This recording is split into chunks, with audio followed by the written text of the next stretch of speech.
Hi everybody, this is Sandy and welcome back to Apple Cottage, and I am Suburban Homesteader, Wyoming. Well, today's video is actually a PowerPoint, and I'm going to talk about getting ready for your 2020 garden. And I'm going to take you more in depth than just a regular video. Now, what to expect in today's class? We'll be designing your 2020 garden.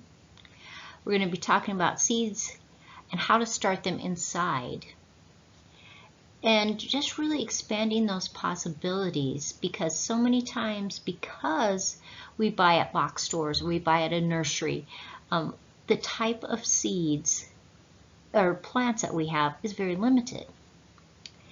Now, my 2020 goal is to garden without plastic. So whenever possible, I am not using plastic. I'm using paper pots. I'm using things that are biodegradable, things that I'm not really just basically not using plastic. Now, before you can really start a garden, you need to put it down on paper first. And that means listing vegetables. It means deciding where you're going to put everything in your garden. So things that you need is a grid or graph paper. Not that you have to have that, but it makes it very easy so that you can have it spaced correctly. You need to know the size of your garden. Is your garden space small and it's 10 by 10? Or is it large? Is it 50 by 60? Is it a quarter acre? What is it? The next thing to factor in is your family's needs, the time you have to dedicate to your garden, and really what your family likes. There is no reason to plant rows and rows of beans if you really just don't eat them. You might like to eat a few just off the plant, but you don't want to can them, you don't want to freeze them. Don't plant those things.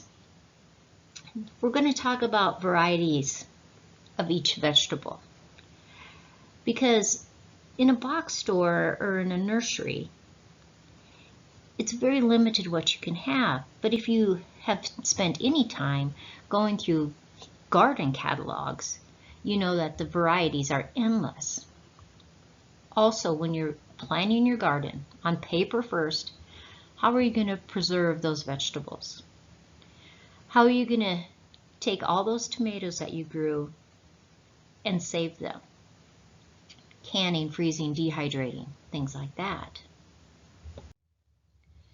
Now, when you're laying out your garden on grid paper, it can be as simple as this one right here on your left.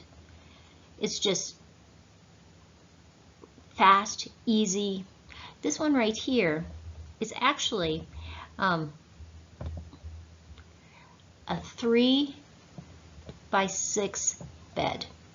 It's a raised bed. And you can see how much I can just pack into that 3 by 6 space. Now this one over here, this one is what I call my root garden, because most of the things in there are root crops. Now, not everything, like there's some cabbages along here, there's a few tomatoes right here, celery in here, but basically there's rutabagas and there's turnips and there's radishes and carrots. I lumped my onions and my leeks. These are onions all along here. These are leeks all along here. I still add those even though they basically grow mostly above the ground. But it's a way for me to really see and space everything that I'm doing. Now this box right here, this is garlic that I planted last fall. And so it's a preparation. So let's get started. The first thing above all that you need to know, where is your garden space at and what size is it? The next thing, how much sun does it get? Now it's easy to say, oh yeah, it gets sun all day, but unless you've really watched that, you don't know that, because a lot of times it isn't getting sun all day.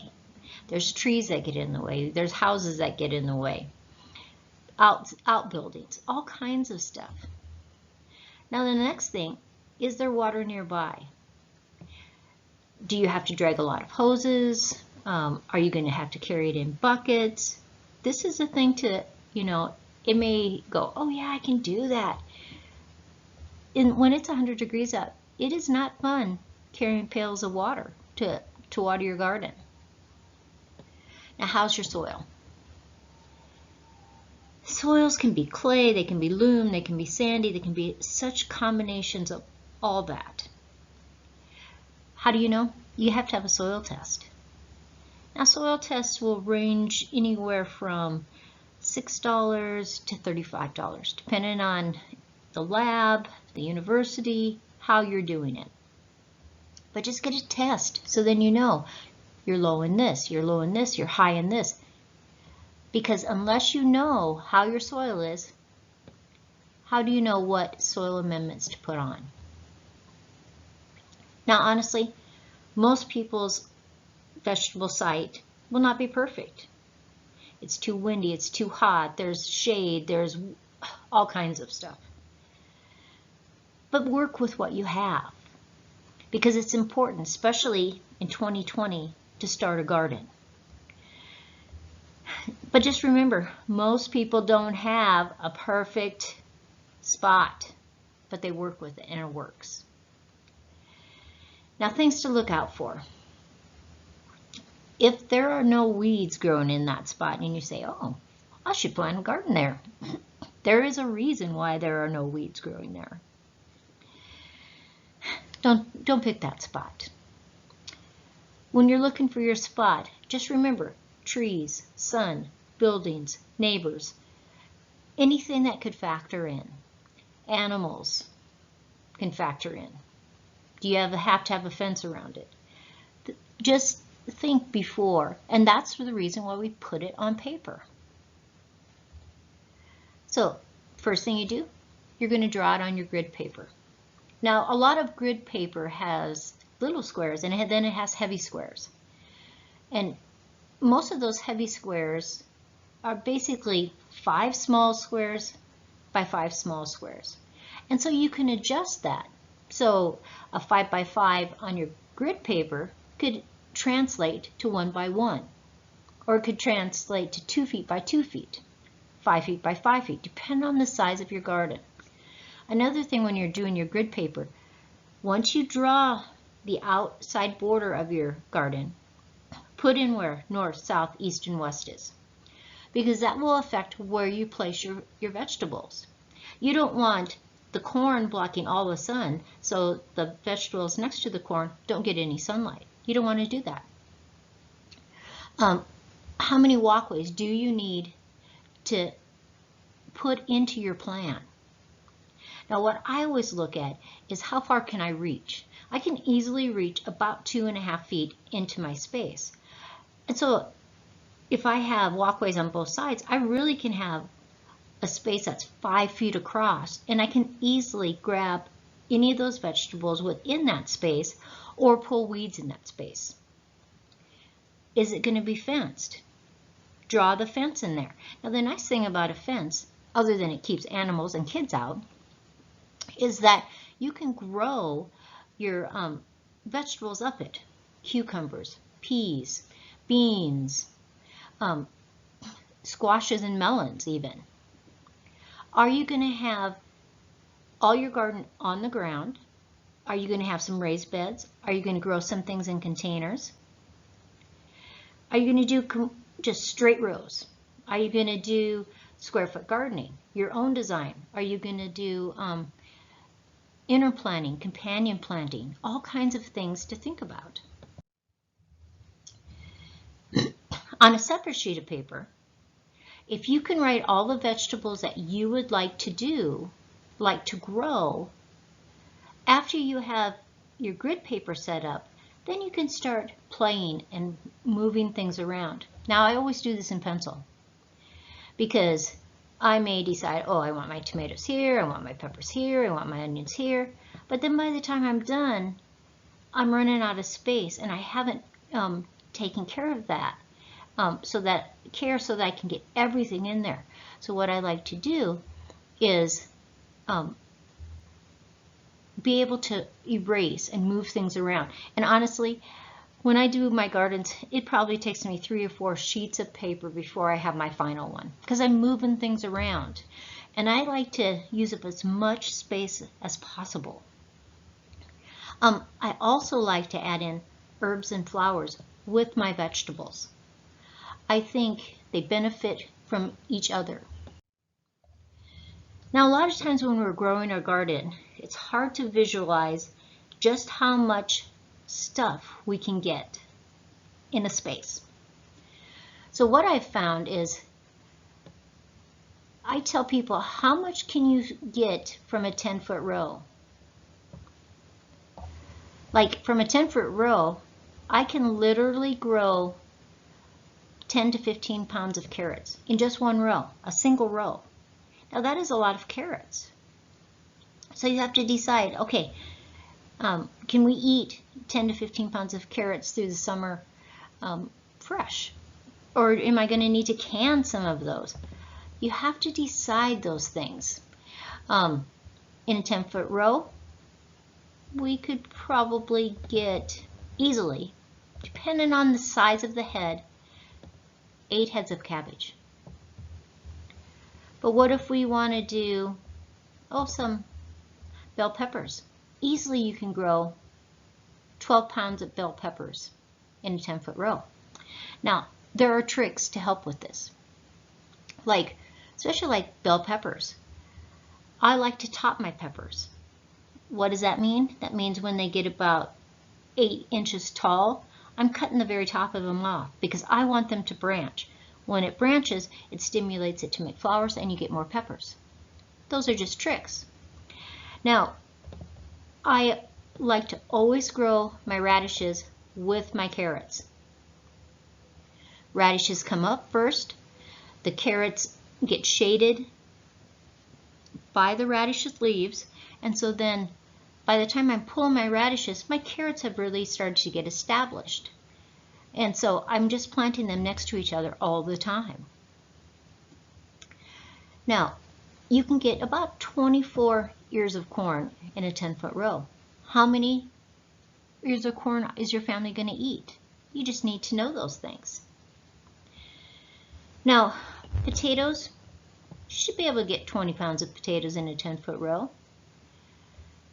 And potatoes, you're going to hill them up. You're going to you either use soil or you're going to use straw or something to hill them up so that the potatoes continue to grow more and more in that space. Now, if you did 3 sisters, now 3 sisters is when, let me erase some of these so that we can just concentrate on 3 sisters. Now, 3 sisters is a combination of corn, of some kind of squash. It could be pumpkins, it could be a different kind of squash, and beans. Now, I don't have beans on my list, but what you do is you start your corn first. Now, you have to let that corn get, 6-8 inches tall, and then you're adding bean seeds right around where that corn is coming up. And you're adding pumpkins in hills within those rows of corn. They all grow in the same space. So when you're figuring your garden, you're figuring that in the space where you would have those rows of corn, your pumpkins are growing and your beans are growing. It's a great way to use space. This is just a picture of some of my peppers and tomatoes that I harvested a couple years ago. Starting seeds inside. Now this is me in one of my hoop houses, but this is what those tomatoes look like before they went into the hoop house. They're massive. I mean, totally massive. There were so many tomatoes in there.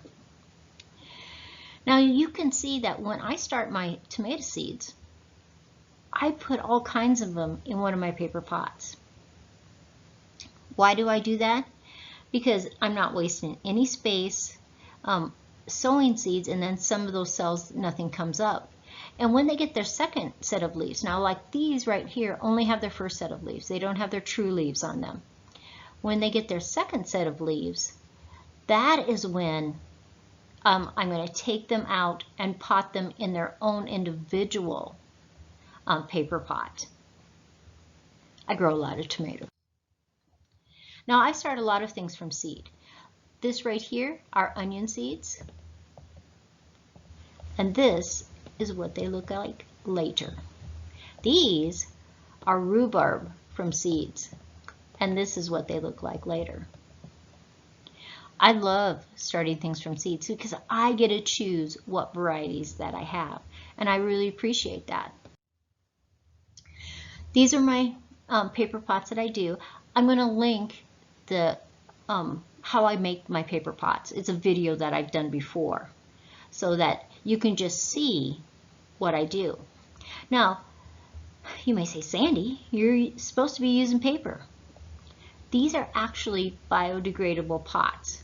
So they're not plastic, but I get to use them for a long, long time before they ever biodegrade. But eventually, they will biodegrade, which is just crazy to me because they're very hard and sturdy.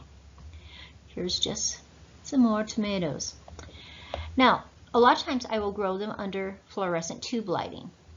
This is garlic, these are herbs, these are actually onions, just different things that I'm growing under lights. They're just fluorescent tubes, but look right here. See how that fluorescent tube extends past the shelf? The reason why I do that, one, the shelf is always smaller than the 4-foot section, but these end parts of the fluorescent tubes, their light spectrum is not as good as the rest of the tube, and it doesn't matter if it's a brand new bulb or not. So I like to have that outside of the area where I'm growing. That's just a little trick. But seeds are miraculous. How they can start from a seed, they send out a little root, they're sending out the plant. As it grows, it grows, it grows, it grows. And the thing to know that within this seed, until it has its true leaves, like, see right here, this is a true leaf right there.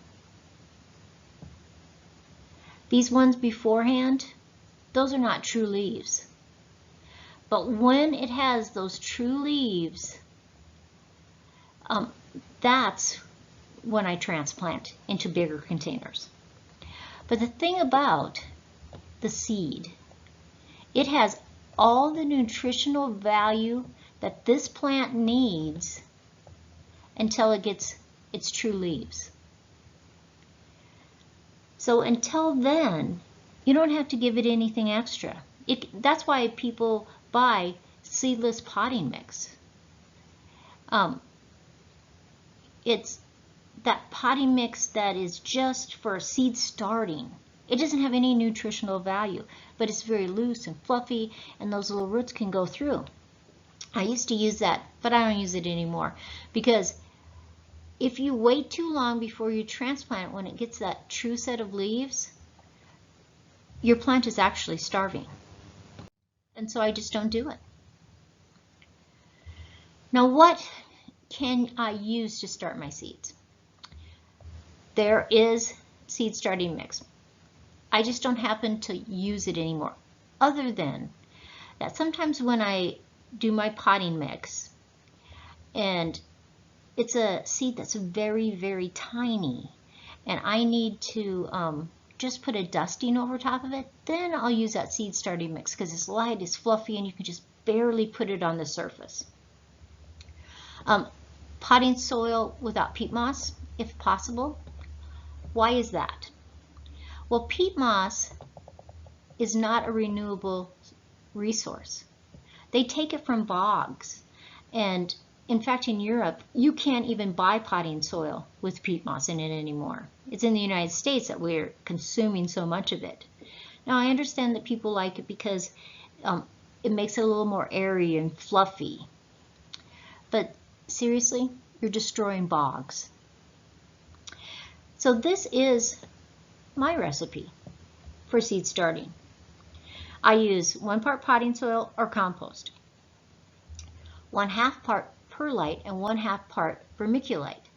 Now, people will tell you you can use either or, but these actually do 2 different things.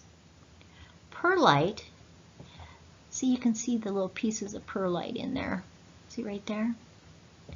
That is something that makes your recipe lighter and fluffier. Vermiculite retains water in your compost or in your potting soil. So I like to use both. Now, if you're going to use lighting, there's different kinds. You might just put it in your windowsill and you have natural lighting. These are fluorescent tubes in the picture. I like to use 1 cold and 1 warm light. And when you buy your fluorescent tubes, it'll tell you if it's a cool or it's a warm. So I like to put 1 of each. Now you can use broad spectrum grow lights, LED grow lights. These just, not that they're not bad or good, you know, right or wrong. They're great. I have a broad spectrum grow light. They're a little spendy. The fluorescent tubes do just as well. Now your other option is not to even have them inside and have them in a hoop house. Start all your seedlings in your hoop house or your greenhouse. Now when should you start? Right now. You can start anywhere from the 1st of March. I like to do most all my seeds in March. If I start that before then, because of where I live in Wyoming, a lot of my plants will get too leggy, or I'm transplanting and transplanting and transplanting, and I just don't want to do that. So now is the perfect time to start. Now,